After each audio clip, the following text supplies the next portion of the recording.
Hoje nós vamos conhecer um pouco da história de São Gregório Magno, saber um pouco mais das obras deste que foi Papa e doutor da Igreja.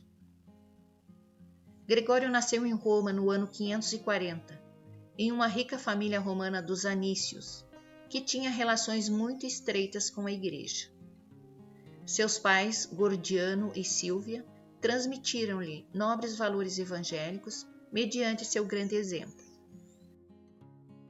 De sua família saíram 3 santas, sua mãe Santa Sílvia e suas 2 tias, Santa Tarsila e Santa Emiliana, e também 2 papas, Félix III, com papado de 483 a 492, e Agapito, papado de 535 a 536. Gregório perdeu o pai muito pequeno e sua mãe, Santa Sílvia, bem como suas tias, Santa Tarsila, Santa Emiliana e Jordana, irmãs de seu pai, cuidaram de sua formação intelectual, religiosa e moral. A família morava numa vila no Monte Célio, na mesma rua onde estavam os palácios dos imperadores romanos. Atualmente, essa rua chama-se Via de San Gregório. A família de Gregório também tinha fazendas na Sicília e nas vizinhanças de Roma. Após seus estudos de direito, Gregório ingressou na carreira administrativa e logo seguiu para a política, seguindo os passos de seu pai. Rapidamente ocupou o cargo de prefeito da cidade de Roma com 33 anos. Esta experiência o amadureceu e o levou a ter uma maior visão da cidade, os seus problemas e um profundo senso da ordem e da disciplina. Alguns anos depois, atraído pela vida monástica, decidiu retirar-se da política e fez da sua vila paterna, no bairro do Célio, um mosteiro dedicado a Santo André. Ali, dedicou-se à oração, ao recolhimento, ao estudo da Sagrada Escritura e dos padres da Igreja. O Papa Pelágio II o nomeou diácono e o enviou a Constantinopla como núncio apostólico, onde permaneceu durante 6 anos. Além de desempenhar as funções diplomáticas que o pontífice lhe havia confiado, continuou a viver como monge com outros religiosos. Foi convocado a voltar para Roma, que passava por momentos difíceis, para ser secretário do pontífice. Com a epidemia da peste, morre o Papa Pelágio II no ano 590. O clero, o povo e o Senado elegeram Gregório como Papa. Gregório teve que enfrentar a invasão dos lombardos, abundantes chuvas e inundações que provocaram numerosas vítimas e grandes prejuízos. A epidemia da peste continuava a causar vítimas. A escassez atingiu diversas regiões da Itália. Gregório exortou os fiéis a fazer penitência e rezar, mas junto a esse pedido ofereceu seus próprios bens para ajudar os fiéis. Comprou e distribuiu trigo, socorreu os necessitados, sustentou os sacerdotes, monges em dificuldades, arcou com resgate de prisioneiros, trabalhou por armistícios e tréguas. Ocupando a cátedra de Pedro, Gregório reorganizou a administração pontifícia e cuidou da Cúria Romana, onde tantos eclesiásticos e leigos tinham interesses bem diferentes daqueles espirituais e caritativos. Assim, confiou a sua direção aos monges beneditinos.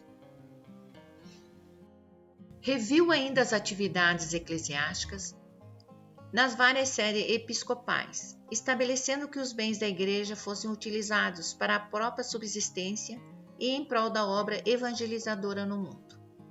Tais bens deveriam ser administrados com absoluta retidão, justiça e misericórdia. Preocupou-se com a conversão de novos povoados e de nova organização civil da Europa. Queria estabelecer relações de fraternidade com todos para anunciar a palavra da salvação.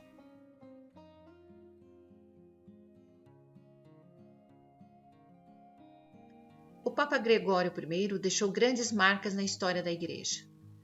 Tornou a celebração da missa mais simples e introduziu a oração do Pai Nosso. Fez a revisão e reestruturação do sistema de música sacra, que recebeu o nome de canto gregoriano. Instituiu a observância do celibato para os religiosos. Fundou em Roma uma escola de coral e um coro de jovens para acompanhar as funções religiosas da Igreja Católica. E fez a composição de vários hinos muito conhecidos. Seu epistolário conta com mais de 880 cartas e muitas homilias. Algumas de suas obras famosas. 1. Comentário sobre Jó. É um comentário moral sobre o livro de Jó, onde afirma que o ideal moral consiste em uma harmoniosa integração entre palavra e ação, pensamento e compromisso, oração e dedicação aos próprios deveres. O segundo é o livro da regra pastoral, que traça a figura de um bispo ideal, insistindo sobre o dever do pastor de reconhecer todos os dias a sua miséria e, por fim, dedica o último capítulo ao tema da humildade.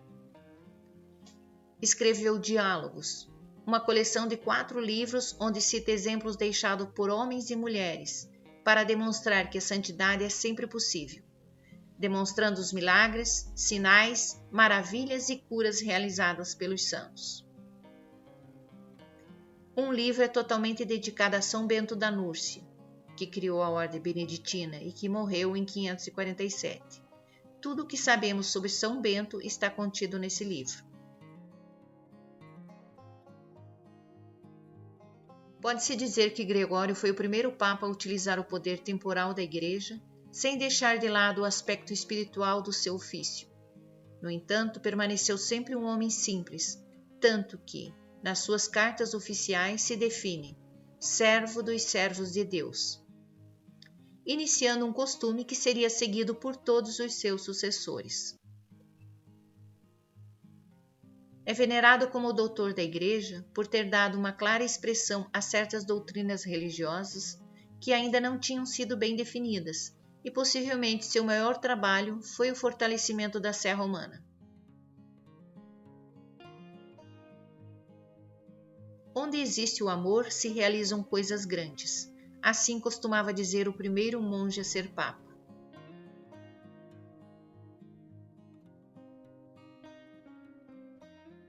O Papa Bento XVI, referindo-se a São Gregório Magno em sua audiência geral de 28 de maio de 2008, observou que, embora o desejo de São Gregório tivesse sido o de viver como um monge em permanente conversa com a palavra de Deus, por amor seu se fez servidor de todos em um tempo cheio de tribulações e sofrimentos. Servo dos servos. Por isso foi grande e nos ensina qual é a medida da verdadeira grandeza. São Gregório Magno morreu em 12 de março de 604 e foi sepultado na Basílica de São Pedro. No dia 3 de setembro é celebrado sua memória litúrgica. São Gregório Magno, rogai por nós.